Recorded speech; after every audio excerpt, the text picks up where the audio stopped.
Ask me the specific questions because I've shared a lot with you. Yes. I can't So, ask me. number one. Yes. Why do you wake up at 2 a.m.? All right, there it is. I wake up at 2 o'clock every morning, sometimes even 1:30, depending on what time I go to bed. Now, if you reverse engineer that, if I wake up at 2 o'clock, am I going to bed at 10, 11, 9? Yeah. Hello, guys. Welcome to another episode of the Just to Kick It is a Blessing podcast. Welcome to the podcast where it's all about time, where we teach, inspire, motivate, and entertain through the art of storytelling. Today, I have a special guest in studio with me. So without further ado, I will let him introduce himself. Welcome. Keith Tupac, one of my favorite artists of all time. Yes. So my name is Derek Bbanga, and when people ask me, what do you do for a living? I say I help them to be seen, heard, and remembered for the right reasons. Seen is how they present themselves. Heard is how they communicate. Remembered is how they use soft skills like emotional intelligence or storytelling in order for them to get ahead in this hyper-competitive world. Yeah. I remember being in New York on September the 11th. 9/11. 9/11. And in fact, I lost 3 of my colleagues when the South Tower collapsed. Yeah. The whole day was like a movie. Yeah. But I remember at the end of that evening, when I got home, I'd left the windows of my apartment open, and I lived in downtown Brooklyn. Yeah. And when those towers collapsed, the wind blew them through and they landed on my windowsill. And I remember going to my windowsill and doing this. And obviously that was the remains of the 3,000 people who perished there, as well as my colleagues. And I remember that was the day I decided that I was going to change my life. It was the Eureka moment, the light bulb moment, fill in the cliche. Yeah. And I said, instead of helping millionaires become billionaires, because I was working for a company called Bloomberg, and we were helping traders and people who are working the business of high finance. And I said, instead of doing that, I'm actually going to help people who don't have that advantage to become more successful in life. The journey was never straight, but that's when the journey began. Yeah. So what happened in that moment? Did you move back home, or you continued first working out there before you moved back home? Yeah, so I was in New York at the time. I moved to Europe, actually, and I got further education. I got my MBA. I worked in France. I worked in the UK. And then eventually I came home. Okay. That was one of the incidents that sort of sparked that. The second incident was landing in Kenya after being away for over 20 years. Yeah. And at the airport, the official who took my passport, I remember, had stains on their tie, had an ill-fitting shirt, had, their eyes were red, they had bad breath. And I just remember thinking to myself, this is the first person that visitors meet when they come to the country. Now, having been away for such a long time, I thought to myself, aren't these guys like trained? Isn't there some sort of standard that they should apply? So that was another light bulb moment where I said, you know what, maybe these are soft skills that can be taught here in Kenya. So now when you came back to Kenya, how did now that journey to now who you are today seated here happen? Yeah, well, I've always loved the movies, Keith. And particularly, I love superhero movies. I've loved the superhero genre. Yeah. My favorite superhero growing up was Superman. Okay. And I remember the superpower I wanted to have when I was young was to be invisible. I wanted to be invisible when my parents threw me out of the room because they wanted to have an adult conversation. I wanted to be invisible when my sister was on the phone talking to God knows whom. And I wanted to be a fly on the wall. And I wanted to be invisible, regrettably, in school, in class, sit at the back of the classroom.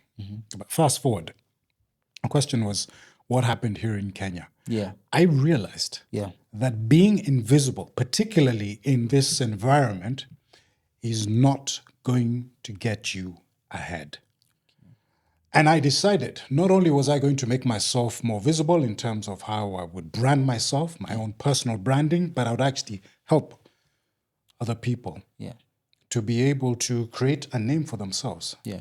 So again, they could be seen, heard, and remembered for the right reasons. Yeah.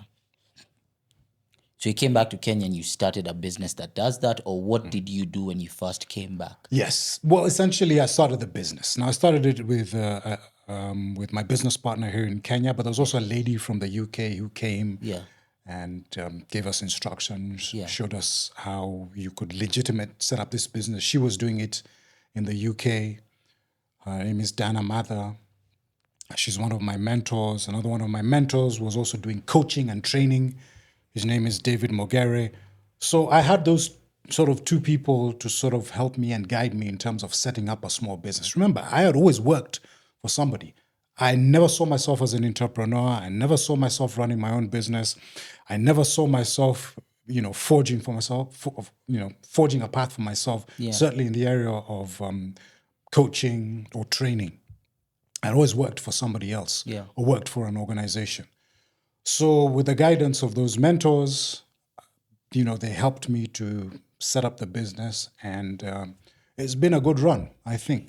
10 plus years. Well, congratulations. Thank you. Yeah.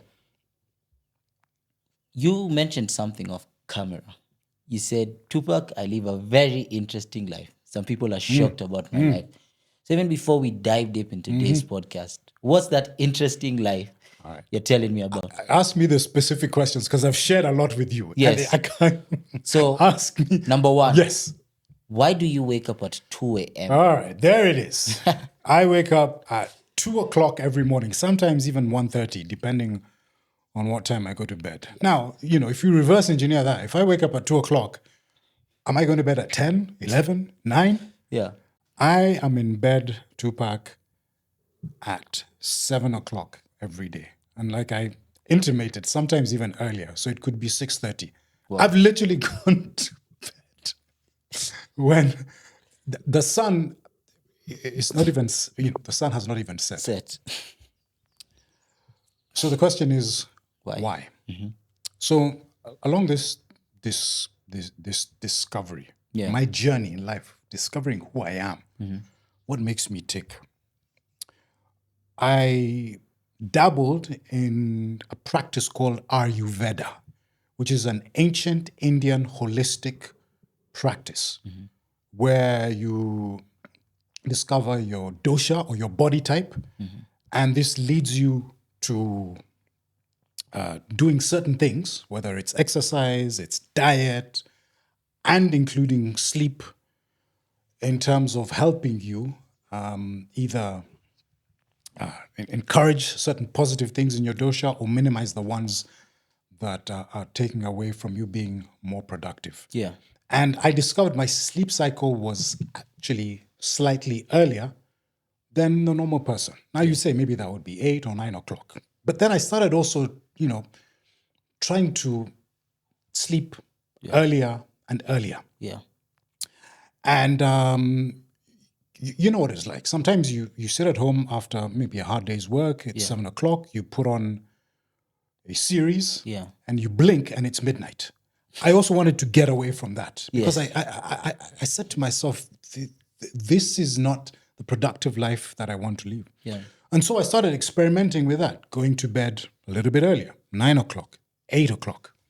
And then I discovered my sweet spot, 7 o'clock in the evening. Yeah. And then I get my full 7 hours uninterrupted sleep. By the way, my sleep is immaculate. Yeah. I can count on one hand in a year where I have a bad night's sleep. When people tell me... I can't even do that in a month. Exactly. I can't relate. Yeah. My sleep is, like I said, immaculate. Mm-hmm. So I get my full 7-hour complement, and then I wake up at 2. Okay. Yeah. So now I'm just trying to think about how your day is. Okay. You wake up at 2. Right. What time are you having breakfast? What time are you having lunch? And what time are you having dinner? All right. So we're going more into my lifestyle. So number one is I don't eat breakfast. Okay. Okay, so I'm on something called intermittent fasting. It's a form of intermittent fasting. I eat one meal a day. So I eat my meal in the evenings. And actually, once a week, I also do a 48-hour fast. So I will go 2 days without eating anything. And part of this is also informed. You drink water? The older you get, yes, of course, I'll drink water. Okay. And my addiction is coffee. So I drink way too much coffee, but actually coffee has, I think, the upside, outshoots the downside. And plus there is, my relationship with coffee is not just in drinking the coffee. Yeah. It is the preparing of the coffee. It is in the grinding of the beans. It is in the measuring is the water. It is in, extracting that perfect cup of coffee using a machine. Yeah. By the way, here is... as they say, a public service announcement, a PSA. Instant coffee is not coffee. Instant coffee must go. If you serve me instant coffee, that's akin to giving me dishwater. That is how I look at it. And we can talk a little bit more about that in terms of, my diet. Yeah. So to come back to, I wake up at 2 o'clock in the morning, I don't have breakfast. I actually do a lot of the things at 2 in the morning that people will do when they wake up at their normal hour, 5, 6, 7. But I also use that 2 o'clock hour. That is my time. Yeah. Nobody is infringing on my my life, if you will. Yes. I'm not getting phone calls. I'm not getting messages. I'm not, having people bombard me on WhatsApp. Yeah. It is just me and myself. I meditate. I do my journaling. I do my gratitude. I listen to my podcasts. Yeah. And of course, I prepare for my exercise and my activity. So there's a lot that I accomplish before, shall I say, the regular person wakes up. And like I said, it's uninterrupted. It is so quiet. I walk my dog at 3 o'clock in the morning. People think it's crazy, but I walk with a big black dog. Also dressed in somewhat of a ferocious fashion. Yeah. So people are crossing the other side of the road, Yeah.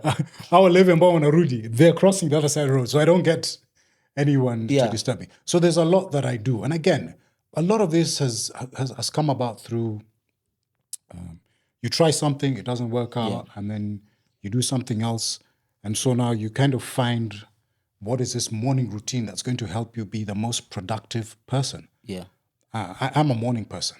I do my best work in the morning, and I do my best work really early in the morning.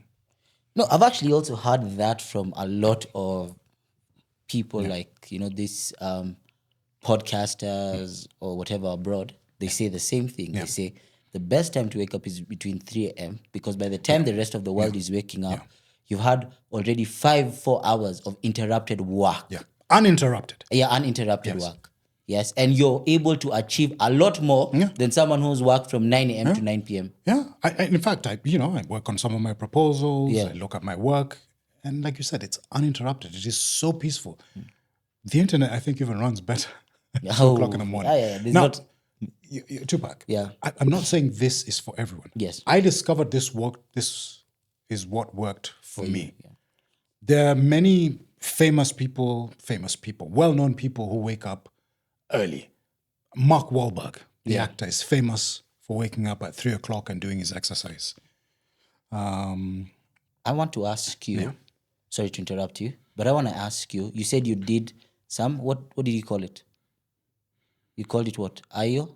What did you call it? Ayurveda. Ayurveda. Yes. How did you do Ayurveda? So maybe someone's listening to this and they're asking, how do I do Ayurveda and discover when I need to wake up? Because I feel like maybe I'm not productive during the hours that I'm awake. And everyone knows that they can achieve more. Yeah. So the practice of Ayurveda, you will discover when your best sleep cycle is. For some people, it could be later. Yeah.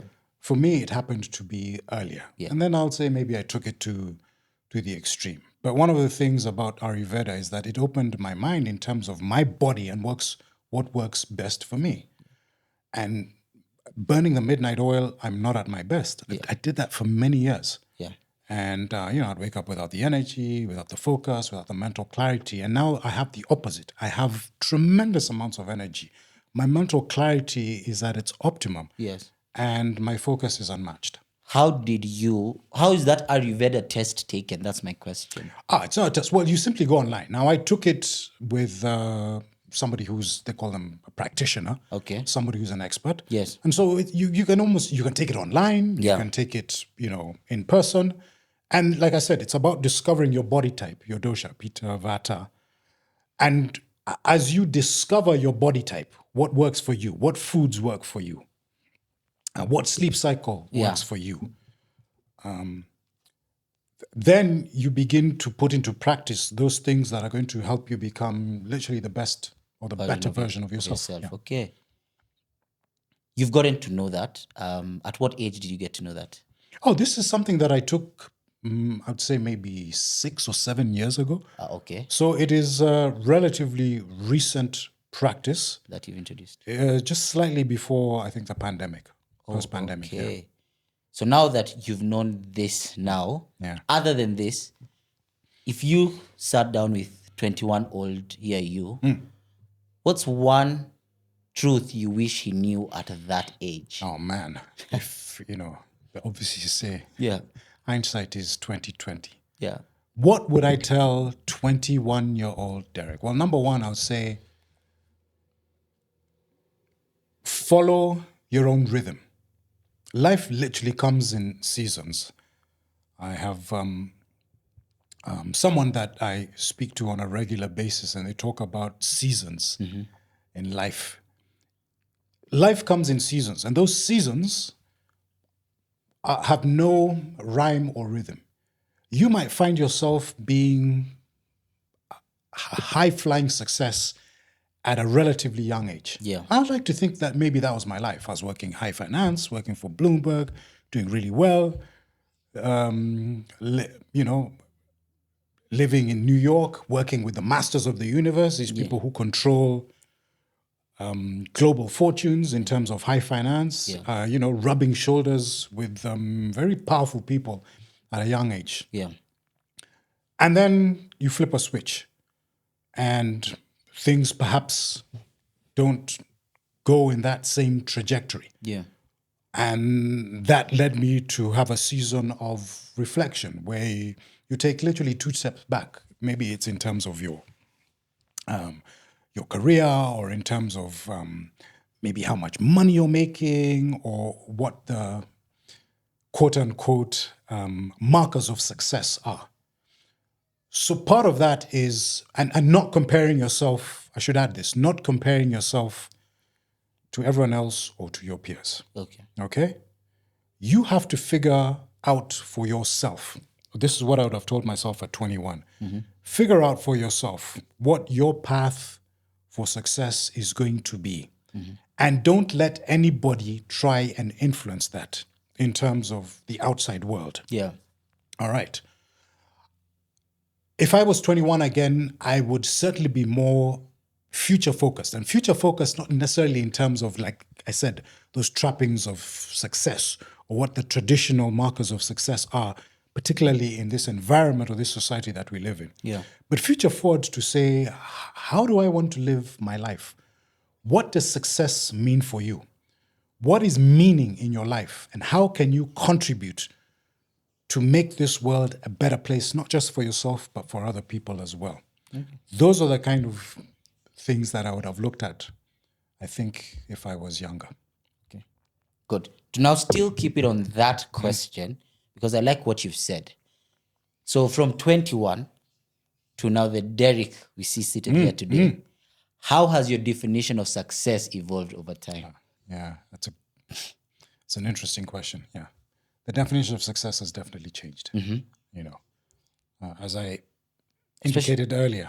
Especially working on also all those interesting companies with all those interesting people. Yeah.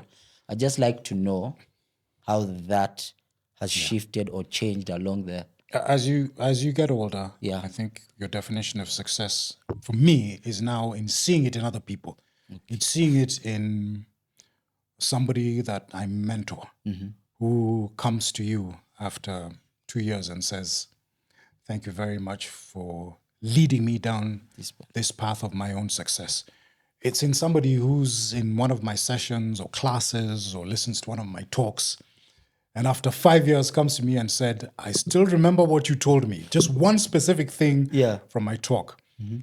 And I incorporated this in my life.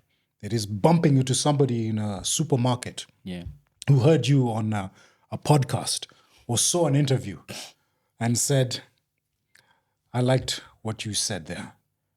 So again, not to take away from personal everybody's sort of definition of what their definition of success is. Yeah. But for me, my definition of success has changed from, I would say, material things to seeing it in other people, giving you back that sort of feedback and seeing their success. Yeah. No, I like what you said because even one of my mentors, that's what he tells me. He tells me, Tupac, I don't know when as humans we became so selfish. We were created to serve. Yes. But I don't know when the world shifted into I. Yes. The real reason why we humans were created was to serve. So, and that's what I'm actually getting from your answer. Sure. We exist to serve. Yeah. And I think you can serve people by being a role model in terms of people looking up to you and saying, wow, you've achieved this level of success and I want to get there as well, and inspiring that way. Yeah. But you can also inspire them by having a greater awareness of who they are, where they want to be, and walking them along that particular journey. Yeah. So, for me, that's definitely how things I think have changed. I see success in the eyes and in the reflection in the words of other people, and particularly younger people. Okay. Derek, you've worked with, if not thousands, then more than that, of people, from Fortune 100 companies to, everyone. What qualities have you seen in those people that define a great leader? And why I'm asking you that is because of the situation that we are seeing around the world with leadership. We keep on seeming to choose wrong leaders.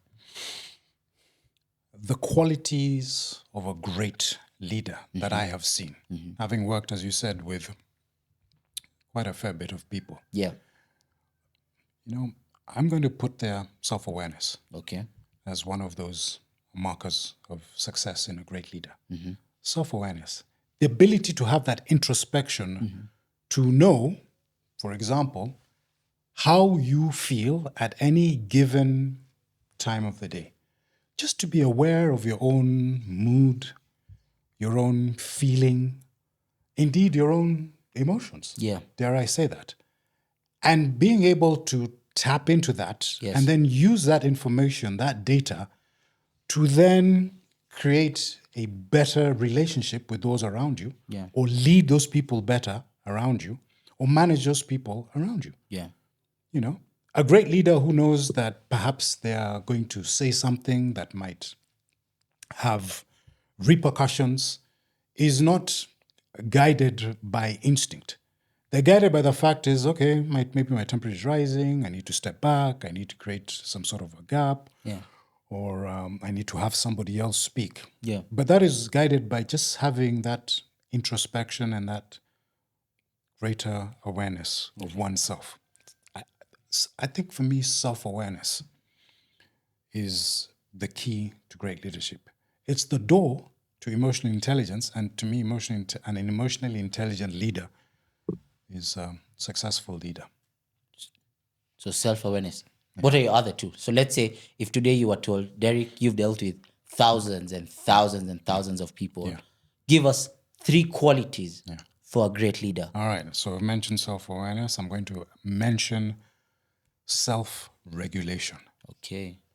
Being able to manage the highs and lows of this existence of human life. You can put it in the professional space, you can put it into your personal space. Yeah. It's being able to, rather than to be temperamental, is to be able to roll with the punches, so to speak. The highs and lows. I observe people at the airport when I have occasion to fly. Yeah. The announcement comes in, the flight has been delayed. You will see a number of reactions. You will see some people who will who will curse out that poor lady who's doing her job. Yeah. Her job is just to relay the information and say, bana, pole sana, wajua. Yeah. Ndege imechelewa. Yeah. All right?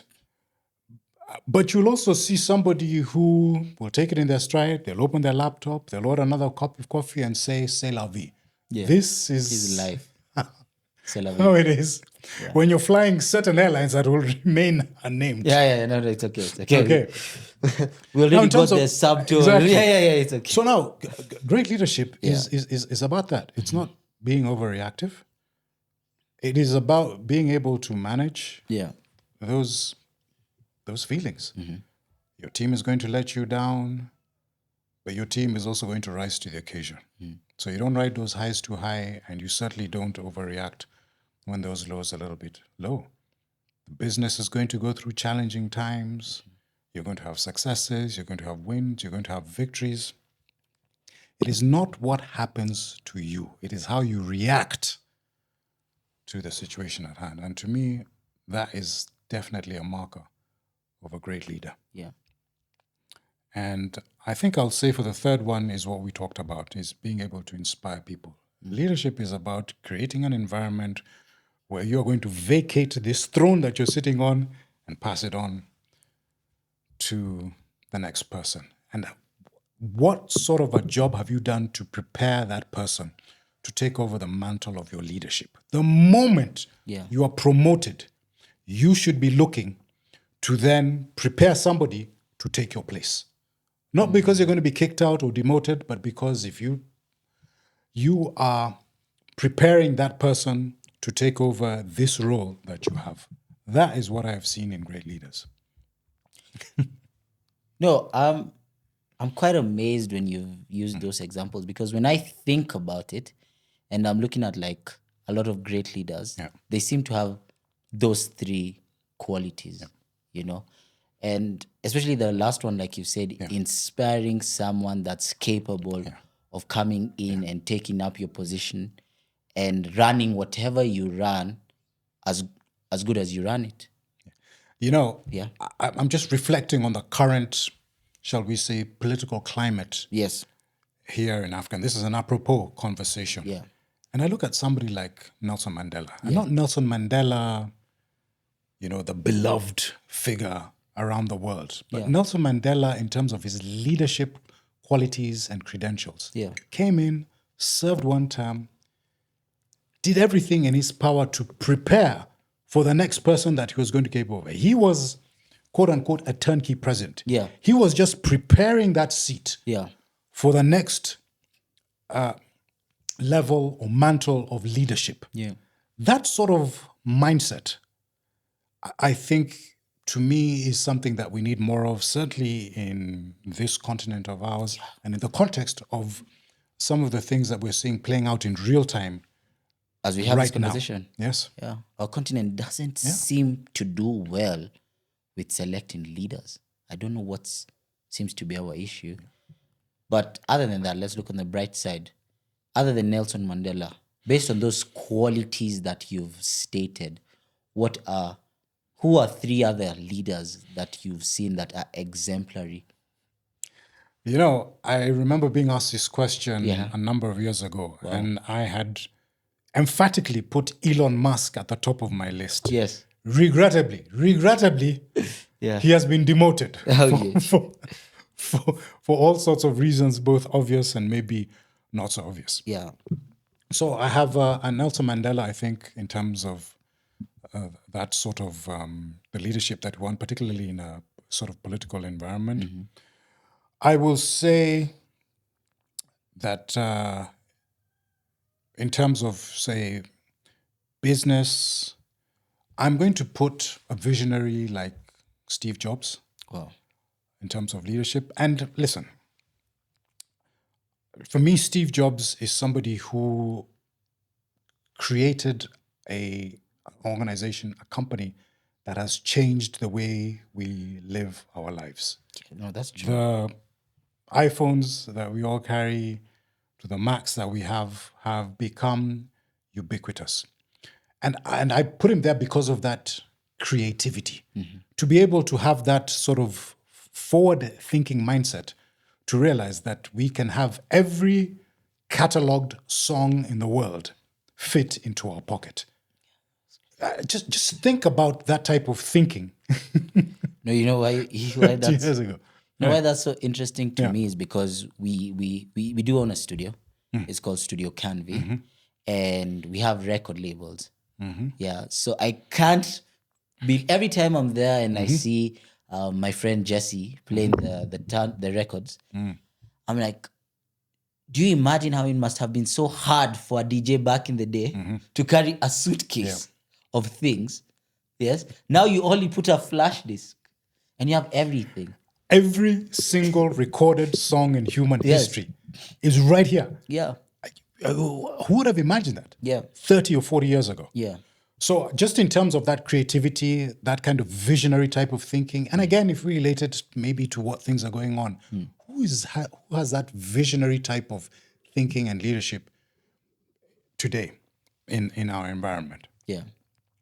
The third person I'm going to put on this list is going to be the current South African rugby coach.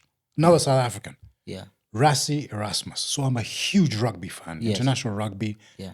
And the blueprint that the current Springboks have under the helm and leadership of this gentleman called Rassie Erasmus. There's a fantastic series called Chasing the Sun about how South Africa won their second World Cup and their third World Cup. So there's Chasing the Sun 1 and Chasing the Sun 2. Wow. And Rassie Erasmus, who's the current Springbok rugby coach, I think is a phenomenal leader in terms of how he leads these young men who are twice the size of normal human beings, but he can extract such greatness from them. How he's been able to manage a team full of people who are so successful, put their egos in check. Now, he may do it in sometimes using language that perhaps is not right. that is not used in polite society. Yeah. But he has been able to coalesce this very successful team, and for the last 6 or 7 years, the South African rugby team has been at the top of the world. And not only that, he's been able to, again, if you look at the pool of talent that is available, say, for South Africa in terms of rugby, he has a pool of talent of, shall we say, 50 to 80 people that he can call at any time and literally fit them in, like putting in spokes into a wheel, where one person can play this week, the other person doesn't play the next week, and they still buy into that vision of what they're trying to do. And the team does not lose any of its momentum. It's amazing what he's been able to do with a team. Okay. I rank him really highly. Do you think everyone can be a leader? No.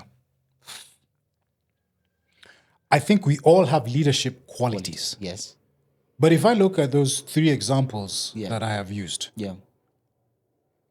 they're only a select few people who can bring together a team and to be able to create that sort of environment. Yeah. Google set out to find out what the ingredients were for the perfect team. Perfect team. It's the definition of a perfect team, a team that is seamless. Yes. Do you know what the number one thing was and this is through their study. Yeah. Perfect team. It is creating an environment of psychological safety where people who are even not at their best feel that they're in an environment where they're not going to be cast aside if they're not successful. They are not going to be castigated for challenging the status quo. They're not going to be maligned for perhaps not living up to their potential. Yeah. So if you look at a team, because leadership is about bringing these people together. A team, yeah. For a leader to be able to create that sort of environment, somebody doesn't perform and they don't count. I'm not talking about a woo-woo type of environment where if you're not performing, you're certainly not a challenge for that task. Yeah. But to have that person and to be able to, say to that person, okay, you didn't do great this time, but hopefully you can do better next time. And have that person then run through a brick wall for you the next time. There are very few people who can create that sort of an environment. Nice. I mean, think about it. It's true. For me, even like when it comes to leadership, one of the craziest things I ask myself is like, sometimes when you watch this like gang series or gang movies and you ask yourself, how has this guy inspired someone so much that they're willing to lose their lives for his sake? Think about it. And I'm like, that, I think to me, that's probably the craziest form of leadership and loyalty. If you were to walk up to, say, the 5th floor of a building, and you walk up to the wall, and in fact, let's imagine there's no wall. So you're on the 5th floor. You're the leader. You walk up to the edge of that 5th floor. And you have your team behind you.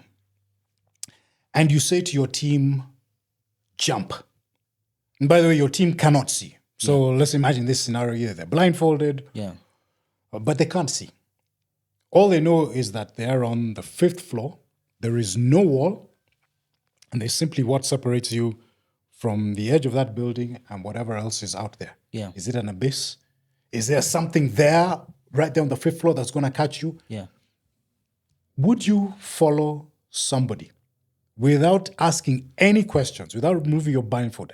And the leader said, all that you know is that you're on the 5th floor and they say, jump.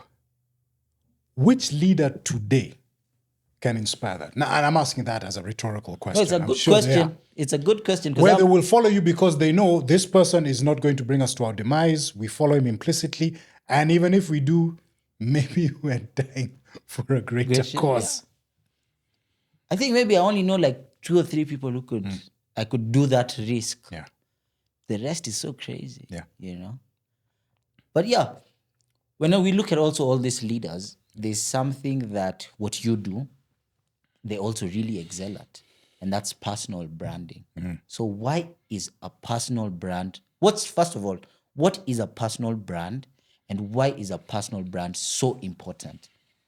I'll take the words of the Steve Jobs I was talking about. It is what people say about you when you are not in the room. There's been many definitions. There are as many definitions as there are hits on Google. But what do people say about you when you're not in the room? It is the job of every single person. And I use that word person in terms of, somebody who wants to develop their personal brand in a professional space or in some other sort of an environment.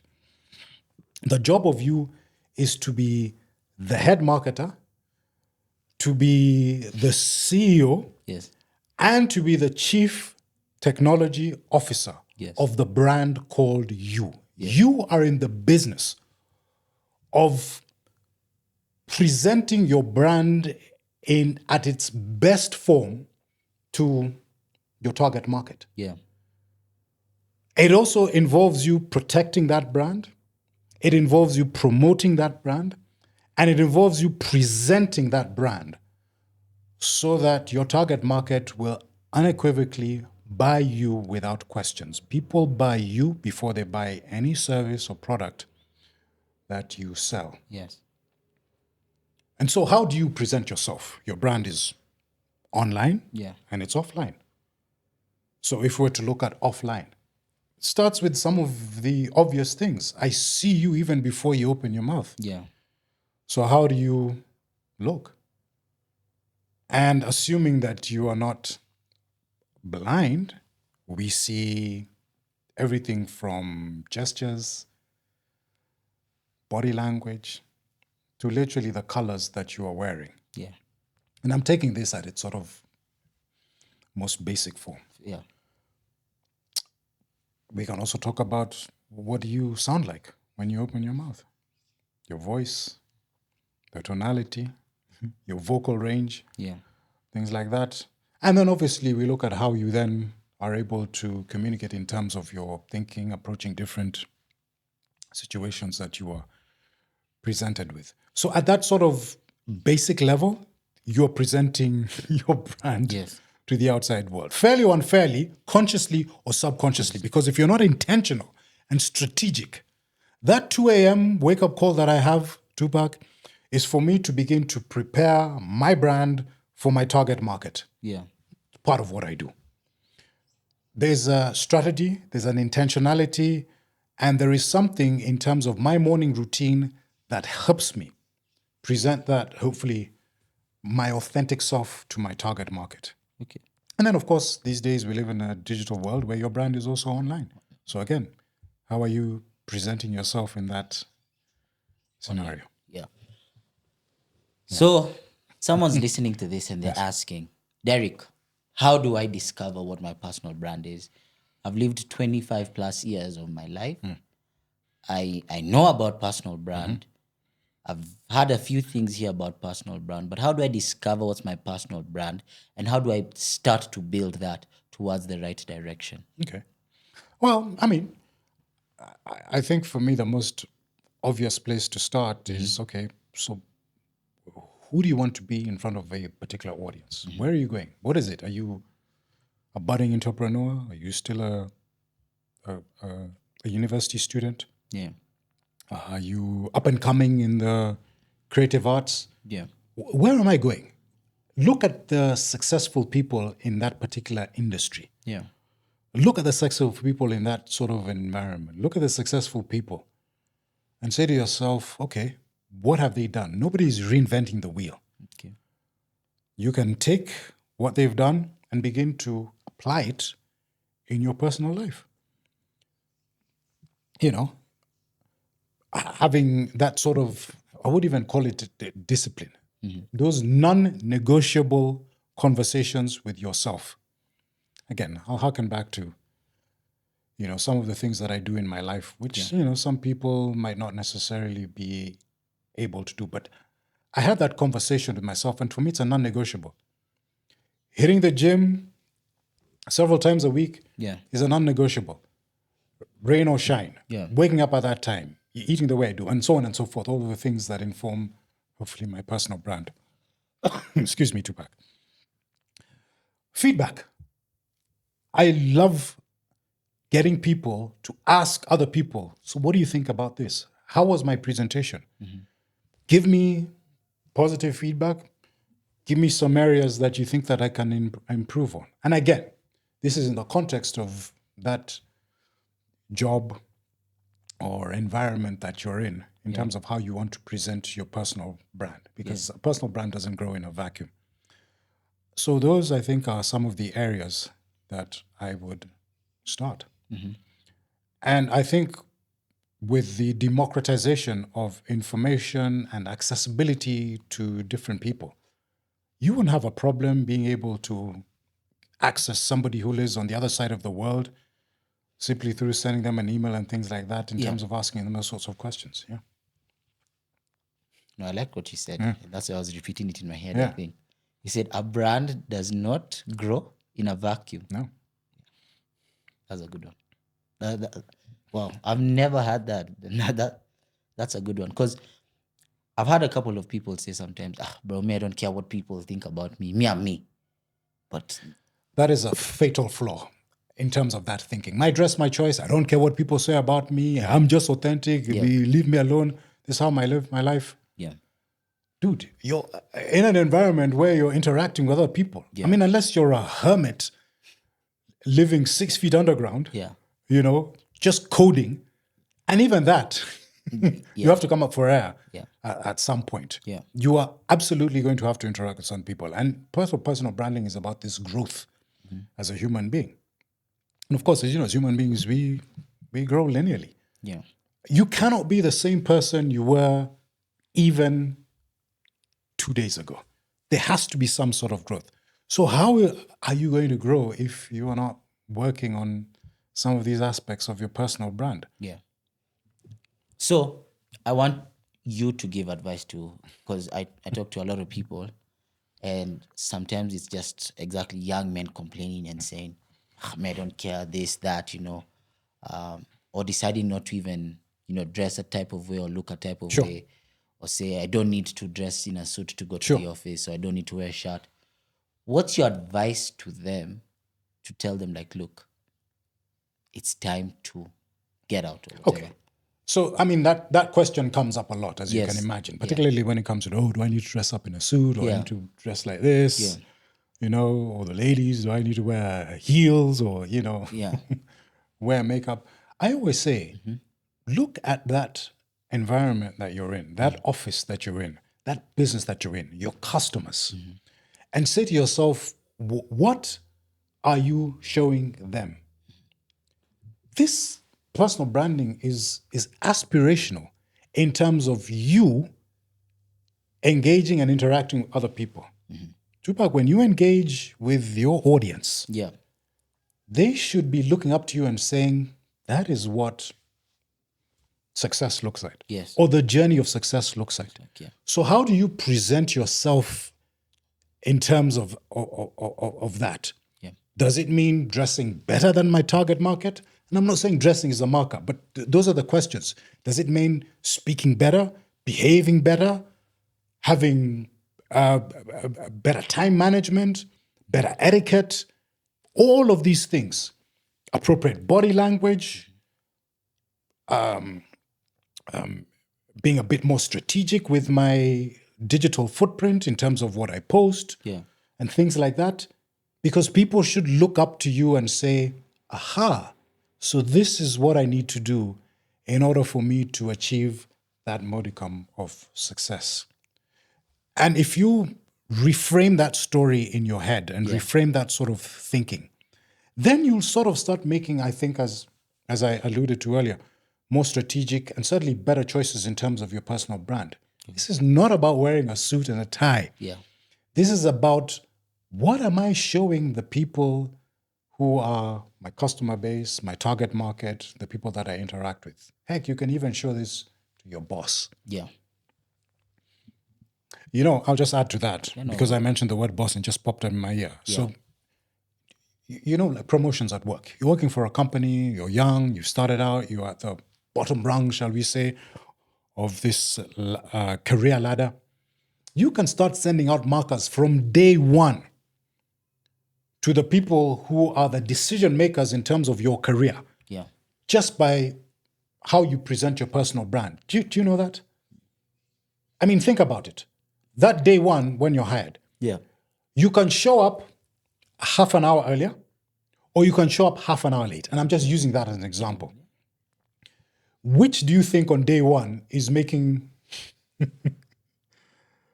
the decision makers' decision easier down the road when they have to make a decision in terms of giving you more responsibility or promotion?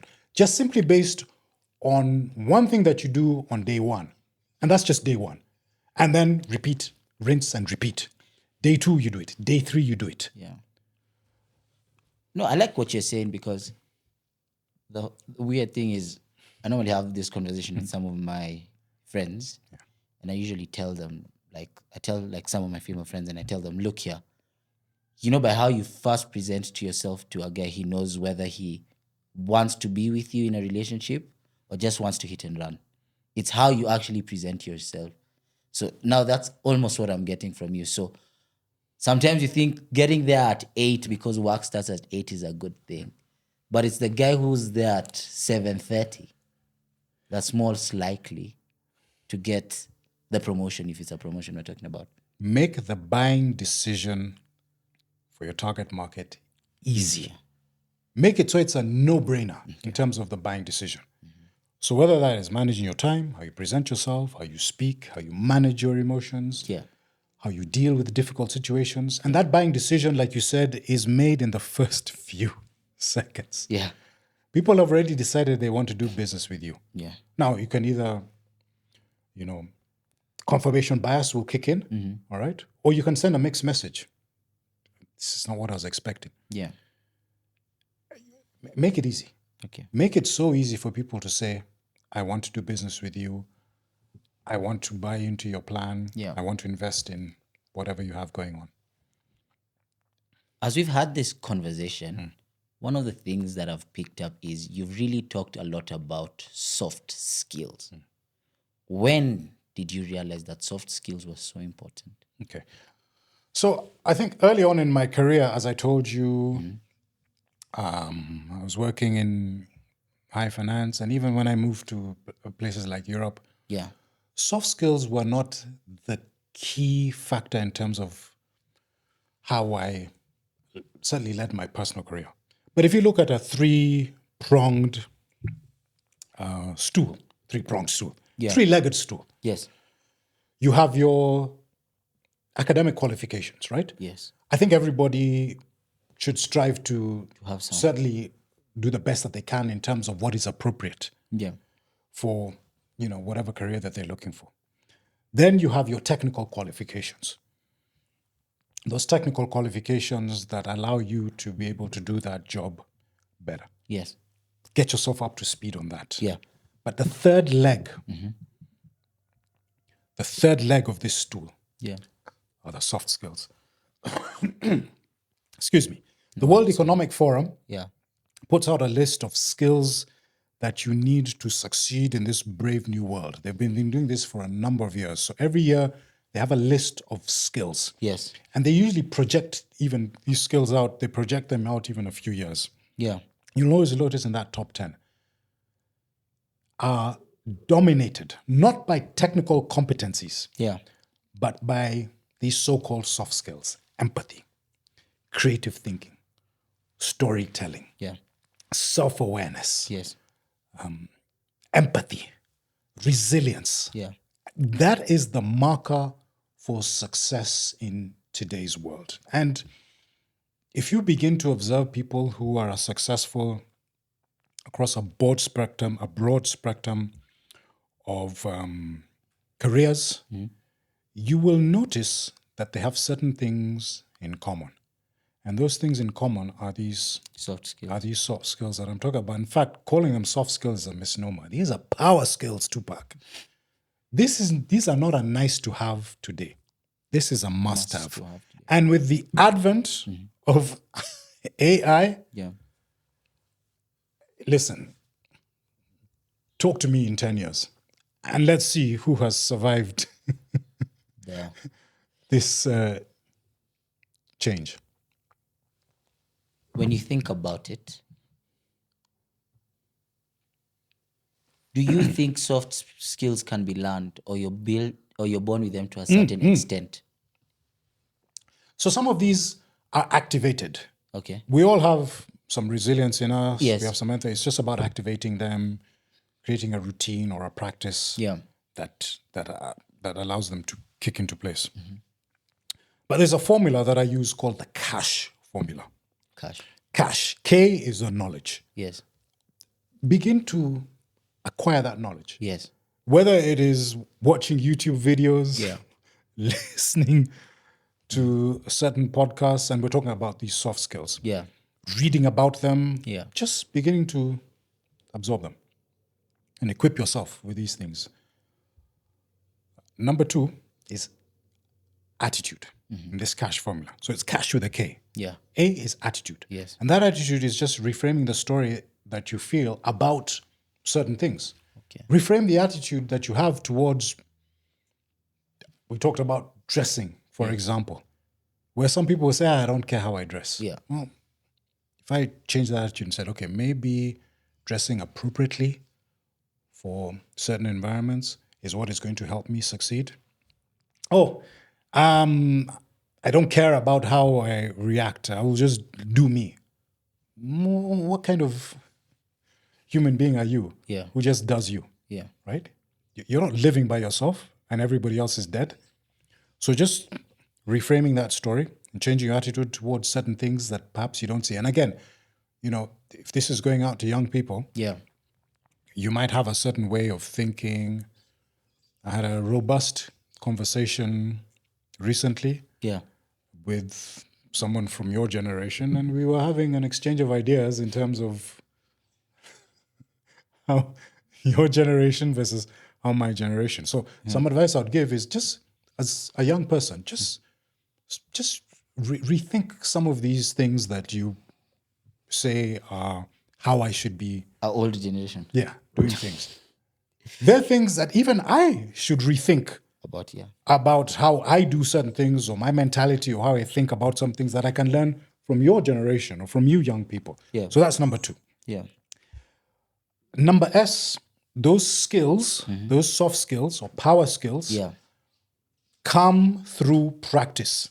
Okay. The fact that your favorite footballer can curl a ball around a wall, there may be some innate talent there, but you best believe they are practicing 10,000 times more, even after regular practice has ended. You have to put it into practice. Okay. And it could be a case of 1 step forward, 2 steps back. Yeah. But you have to start practicing. Yeah. So start practicing those things. Yeah. Start practicing empathy. Start practicing resilience. I'm a huge fan, for example, of stoicism. Yeah. So stoicism, one of the things that is advocated is putting yourself in situations where you are uncomfortable, like a cold shower in the morning. Okay? I've been trying that. Exactly. Most people will say, no. Why? Yeah. But it's a mindset. Yeah. And you practice it. And the first time you die. The second time you die a little less. The third or fourth time you're like, you know what, I can actually do this for 30 seconds. It's not too bad. It's not too bad. But part of that is just challenging yourself mentally and putting yourself, like I said, in a difficult situation, which will help you during the day when you have to deal with a difficult customer, or a boss who doesn't listen to reason, or a direct report who has lost the plot. Yeah. And then H in that cash formula is a habit. So now this becomes a success work habit. Yeah. My routine, I don't even have to think about it. It is ingrained in me. By the way, another fantastic book to read, Atomic Habits, James Clear. Yeah. I love how he presents how you can create these success work habits. Yeah. So that simple cash formula, I think, is something that people can take away. Another soft skill I see that you're quite, passionate about, and even went to the extent of becoming a coach on it, is emotional intelligence. What's emotional intelligence, and why did it interest you so much that you decided to even become a coach in it? I used to live my life this way, where I would drive onto the road, a matatu would cut me off in traffic, or jump the lights, or pick up a passenger right in front of me. And my reaction was to drive around to the other side of the matatu, roll down the window, and yell expletives at him. Yeah. Or chase that matatu. Yeah. And I look back at that sort of behavior, and that was... it was behavior that was predicated on my emotions, but it certainly wasn't intelligent. Fast forward. Yeah. Emotional intelligence now is about recognizing. So recognize that emotion. That matatu triggered me. Okay. Managing that emotion. So what am I going to do with the fact that I've been triggered? Yes. By a strong or an unhealthy emotion? First of all, I've recognized it, label it. Then how do I manage it? And then use certain skills to be able to get the best out of me in that moment and say the other person. So what is the appropriate response? Well, the appropriate response, for example, in the case of the matatu, is to maybe empathize with the matatu driver and say, this guy got a driver's license from a non-recognized school, and that's why he drives like that on the road. So, makosa siyake, it's not his fault. He doesn't know any better. And he's on tight targets. Right. Yeah. He's got targets, whatever it is. Yeah, but that's the story I tell myself. But if I tell myself that story, then I'm not going to yell at him or chase him or do that. So just using that sort of story or analogy, to me, is what emotional intelligence is. We are constantly being fed that data. All right? Yeah. You're going to feel something. And by the way, that first step is about recognizing what that data is. Why am I feeling this way? Having an interrogation with yourself, having an investigation of yourself. Why am I feeling this way? Why does this person make me feel this way? What do I need to do? Okay. Now, it's not always the case that it is what that person does. It could be something that is triggered in you. It could be unresolved trauma. It could be that's how you are just raised to respond in that particular way. But what do I want out of this situation? I want to have a better relationship with my customer. I want to have a better relationship with my partner. I want to have a better relationship with my coworker.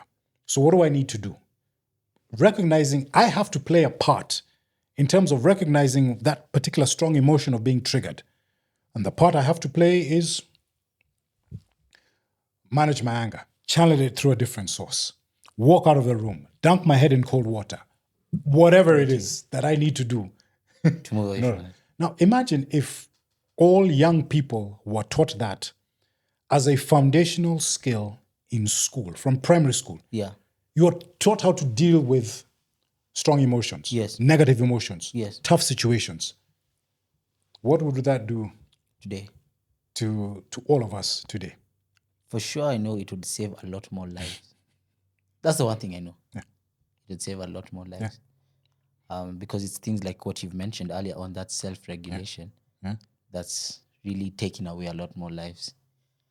But again, to also emotional intelligence. So, oh, by the way, that is my definition of emotional intelligence. Yes.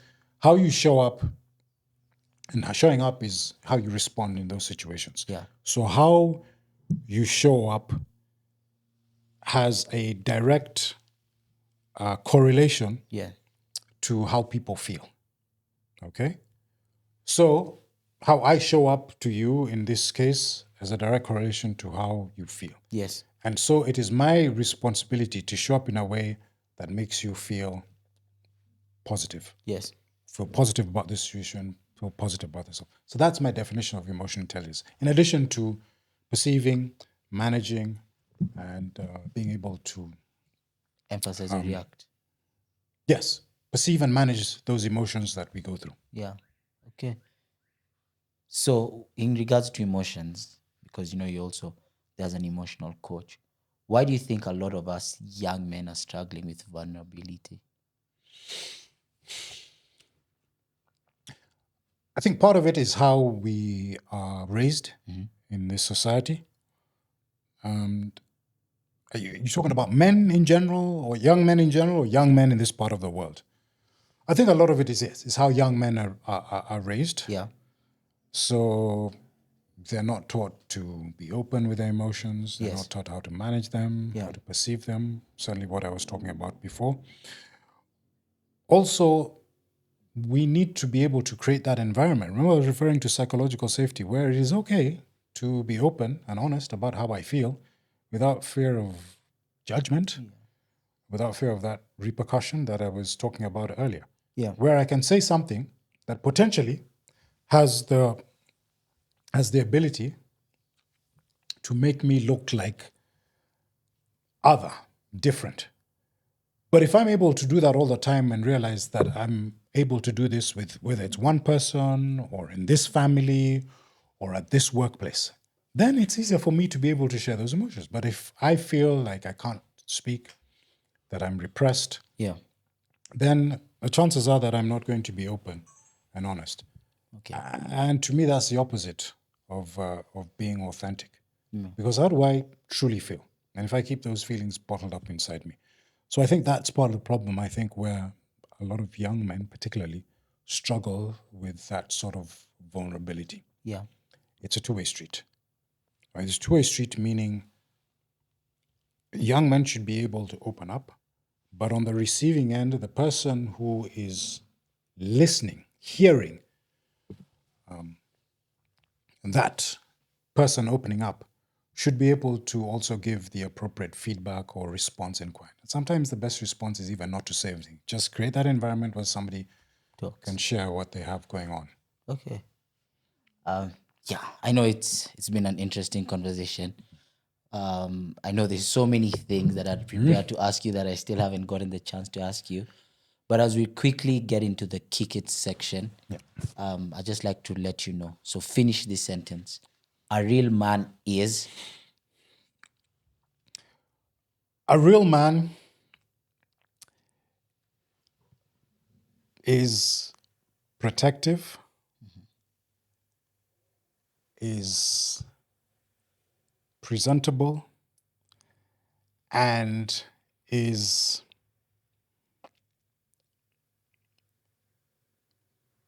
self-promoting in the right way.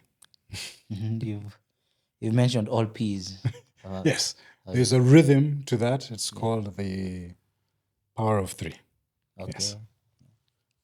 I usually say for me when I'm asked that is responsible, and maybe I can let you know that so I can hear your feedback on that. And I just think that a real man is responsible. It means you're responsible with the things that have been entrusted with you. And responsible doesn't mean only how you take care of the good things entrusted with you. It also has an aspect of response. And that's also towards the bad thing. And why I say a real man is responsible is because I feel like men are judged based on how good they are with the things that they're responsible for. We say he's a good father because of how responsible he is with his children. A good president, how responsible he is with his country. You know? Yeah, I like that take. Yeah. I like that take. I think there has to be, if you have two magnets, right? Yes. Okay. And the two magnets, if they are facing each other, right? Yeah. One is positive, one is negative, and they kind of either repel each other. Let's say that magnet, one of those magnets is a man. You have to be able to create that environment where you attract the so say if you're in a relationship, attract the right sort of person in a particular environment.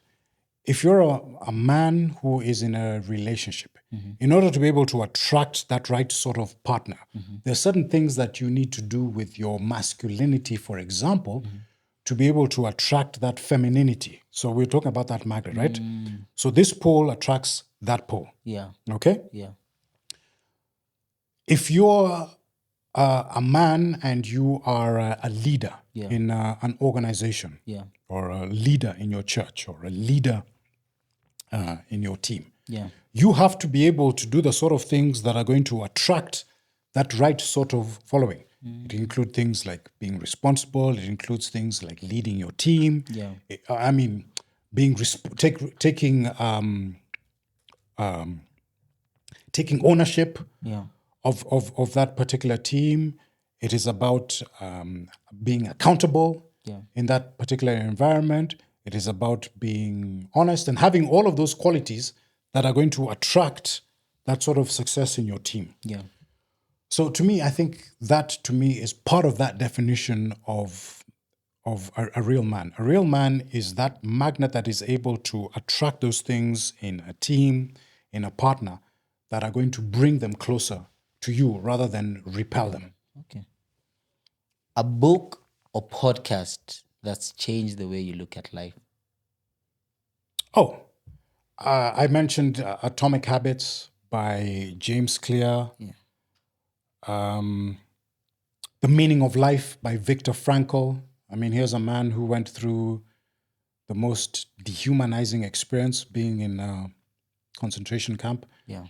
And did not have any bitterness or malice towards his captors. I mean, think about it. Yeah. His family was killed, and this guy was still able to live his life. Viktor Frankl. I think that's a very powerful book. Yeah. In terms of how to, again, manage a situation where it's not about what happens to you in life. It is how you respond to it. Yeah. And then, just to give you a third book, but rather than give you a book, any book on stoicism, particularly for men, for women as well. But I think books on stoicism, reading about people like Seneca, and it could be a simple book like, The Meaning of Stoicism. There's so many books out there. Really are going to give you a handle on how to deal with a lot of what modern society presents with us today and how to navigate living in this hyper-competitive world. Okay. Finally, what's one thing you wish people asked Derek more? I get a lot of questions. Yes. People that I meet. Mm-hmm. The question that I rarely get is, what are you still learning? Okay. What are you still learning? What am I still learning? Yes. Yes. So are you asking me that question? Yes, that's a question that I get, that I'd like to now get. That you've gotten the question and we haven't asked it, we're asking you. I'm still learning how to navigate relationships. Okay. With the opposite gender. Which is a conversation for another year. I'm still learning. Yeah. I'm still learning how this body of mine should navigate this world. Yeah.